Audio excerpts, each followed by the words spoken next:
கர்த்தருடைய பரிசுத்த நாமத்துக்கு மகிமையுண்டாவதாக. எல்லாம் நல்லா இருக்கீங்களா? கர்த்தர் உங்களை ஆசீர்வதிப்பார். இந்த அருமையான காலை வேளையில ஆஸ்கார் யூடியூப் சேனல் மூலமா உங்களை சந்திப்பதிலே மிக்க மகிழ்ச்சி அடைகிறோம். அன்பு தேவனுடைய பிள்ளைகளே, இந்த காலை வேளையில நீதிமொழியுடைய புஸ்தகத்துல 10வது அதிகாரத்துல 22ஆம் வசனத்தை நம்ம எல்லாரும் சேர்ந்து வாசிக்க போகிறோம். வாசிக்கலாம். கர்த்தரின் ஆசீர்வாதமே ஐஸ்வர்யத்தை தரும், அதனோடு அவர் வேதனை கூட்டார். அன்பு தேவனுடைய பிள்ளைகளே, இந்த அருமையான காலை வேளையில கர்த்தர் நம்மை ஆசீர்வதிக்கிற தேவனாக இருக்கிறார். பாருங்க, அவர் உண்டாக்கின எல்லாவற்றையும் ஆசீர்வதித்த தெய்வம். நீங்க ஆதியாகம புத்தகத்தை எடுத்துக்கங்க. அதுல முதல் நாள், 2ஆம் நாள், 3ஆம் நாள், 5ஆம் நாள், 6ஆம் நாள் என்று கர்த்தர் எல்லாத்தையும் சிருஷ்டித்தார், படைத்தார். 7ஆம் நாளோ ஓய்ந்திருந்து எல்லாரையும் ஆசீர்வதித்தார். அவர் ஆசீர்வதிக்கிற தெய்வம். இன்றைக்கும் பாருங்க, அவர் ஆசீர்வதித்தார். சூரியன் அப்படியே இருக்கிறது. அவர் ஆசீர்வதித்த நிலவு அப்படியே இருக்கிறது. அவர் ஆசீர்வதித்த பூமி அப்படியே இருக்கிறது. மிருக ஜீவன்கள் எல்லாம் அப்படியே இருக்கிறது. பாருங்க, அவருடைய ஆசீர்வாதம் நிரந்தரமானது. அவர் கொடுக்கிற நன்மைகள் நிரந்தரமானது.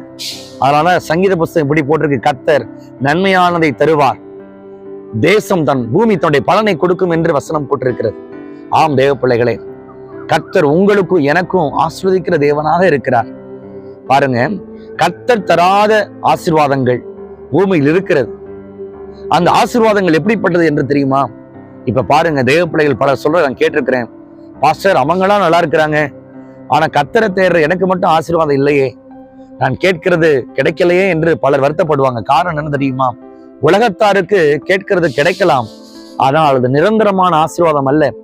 அதில் வேதனை இருக்கிறது, அதில் பாடுகள் இருக்கிறது, அதில் உபத்திரவங்கள் வரும். ஆனால் கர்த்தர் உங்களுக்கு தருகிற ஆசீர்வாதம் இருக்கிறதே, அது நிரந்தரமான ஆசீர்வாதம். அன்பு தேவ பிள்ளைய, நீங்க பாருங்க, ஈசாக்குடைய பிள்ளைகள் 2 பேர். ஒருவன் பெயர் ஏசா, ஒருவர் பேர் யாக்கோப். ஈசாக்கு தன்னுடைய பிள்ளைகளை ஆசீர்வதிப்பதற்கு ஆயத்தமாகிறான். விசேஷமாக ஏசாவை அவன் ஆசீர்வதிக்க போகிறான். இப்ப பாருங்க, ரெபேக்காள் தன்னுடைய செல்ல பிள்ளையா இருந்த யாக்கோபை ஏசா போல வேடமிட்டு தகப்பனுடைய ஆசீர்வாதத்தை எல்லாம் வாங்கிட்டு வான்னு சொல்லி அனுப்புறான்.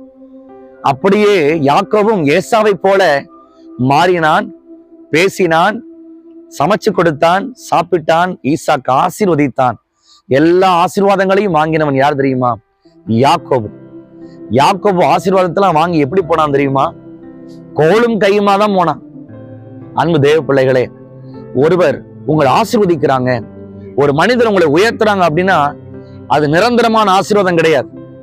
இப்ப பாருங்க, லாபானுடைய மாமனுடைய வீட்டுக்கு போறான். தாய் மாமன் அவன் வீட்டுக்கு போற 2 மனைவிகள் கிடைக்கிறாங்க, 12 பிள்ளைங்க கிடைக்கிறாங்க, நல்ல ஆசீர்வாதங்கள் கிடைக்குது. ஆனா 20 ஆண்டுகள் கடினமாய் வேலை செய்யறான், வேலை உறிஞ்சு வாங்குறான், பாடுபடுத்துறான். பாருங்க, சிலெல்லாம் சொல்லுவாங்க, என் மாமனார் கொடுத்த வண்டி, மாமனார் கொடுத்த சொத்துக்கள் வரதட்சணைன்னு சொல்லுவாங்க. பாருங்க, அதெல்லாம் ஒருபோதும் நமக்கு நிரந்தரமா இருக்காது. இப்ப 2 பரிவாரங்களோடு அவன் பயணப்பட்டு வருகிறான் கானான் தேசத்தை நோக்கி. இப்ப ஏசா எதிரிட்டு வருகிறான். ஒரே இரவுதான். அந்த ஒரு இரவுக்குள்ளாக யாக்கோபு சவதரித்த சகல மிருக ஜீவன்களையும் அவனுடைய மனைவி, பிள்ளைகள் எல்லாவற்றையும் கொள்வதற்கு ஆயத்தமாக வருகிறான். 400 பேரோடு பட்டயத்தை உருவி கொண்டு வருகிறான். இந்த நேரத்துல அவனுக்கு ஒரு புத்தி வருது. பாருங்க, யாக்கோபுக்கு, என் தகப்பன் கொடுத்த ஆசீர்வாதம் நிரந்தரமான ஆசீர்வாதம் அல்ல, என் மாமனார் கொடுத்திருக்கிற ஆசீர்வாதங்கள் நிரந்தரமான ஆசீர்வாதம் இல்ல. கர்த்தாவே, நீர் என்னை ஆசீர்வதித்தால் ஒழிய உம்மை போகவிடேன் என்று இரவெல்லாம் காத்திருந்தான். தேவதூதனுடைய காலை பிடித்து கெஞ்ச ஆரம்பித்தான். நீங்க தான் என்னை ஆசீர்வதிக்க வேண்டும் என்று காத்திருந்தான். பாருங்க, கர்த்தர் அவனை ஆசீர்வதித்தார். 1 முறை அல்ல, 2 முறை ஆசீர்வதித்தார். அவன் பழுக பெருக ஆரம்பிச்சான். ஆம் தேவ பிள்ளைகளே, உலகத்துல கொடுக்கப்படுகிற ஆசீர்வாதங்கள்ல தீமை இருக்கிறது. உங்க வாழ்க்கையில் ஒரு தீமை உண்டாகும். யாக்கோபு என்னைக்கு தகப்பனுடைய ஆசீர்வாதத்தை பெற்றானோ, ஏசா என்கிற ஒரு மனுஷன் சத்துருவாக மாற ஆரம்பித்தான்.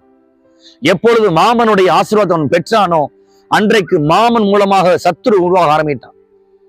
ஆனா என்னைக்கு தேவனுடைய ஆசீர்வாதத்தை பெற்றானோ, சத்துருக்கள் எல்லாரும் சமாதானமாய் மாறுகிறார்கள்.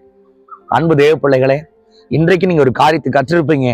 நீங்க ஜெபிங்க, நன்றாக உபவாசியுங்கள், ஒரு காரியத்தை கர்த்தரிடத்துல கேளுங்கள், கர்த்தர் உங்களுக்கு தருவார். அதற்கான காரியத்தை தேவ சமூகத்துல கேளுங்க. திருமணமா இருக்கலாம், குழந்தையாக இருக்கலாம், நல்ல வீடாக இருக்கலாம், நல்ல பொருட்களாக இருக்கலாம், தேவனிடத்தில் கேளுங்கள். மத்தேயு 7ஆம் அதிகாரம் 7ஆம் வசனம் இப்படி சொல்லுகிறது, கேளுங்கள் அப்பொழுது உங்களுக்கு கொடுக்கப்படும், தட்டுங்கள் அப்பொழுது உங்களுக்கு திறக்கப்படும், தேடுங்கள் அப்பொழுது கண்டடைவீர்கள், ஏனெனில் கேட்கிறவனும் பெற்றுக் கொள்ளுகிறான் அல்லவா. கர்த்தரிடத்துல கேளுங்க. கர்த்தர் ஒரு பொல்லாத தகப்பன் அல்ல, நல்ல தகப்பன், நன்மையானதை உங்களுக்கு தருவார். ஜெபிக்கலாமா? எங்கள் பரிசுத்தம் நிறைந்த பரலோக தகப்பனே, இந்த அருமையான காலை வேளையில சத்தியத்தை கேட்ட எல்லாரையும் கர்த்தர் ஆசீர்வதிங்க, உயர்த்துங்க.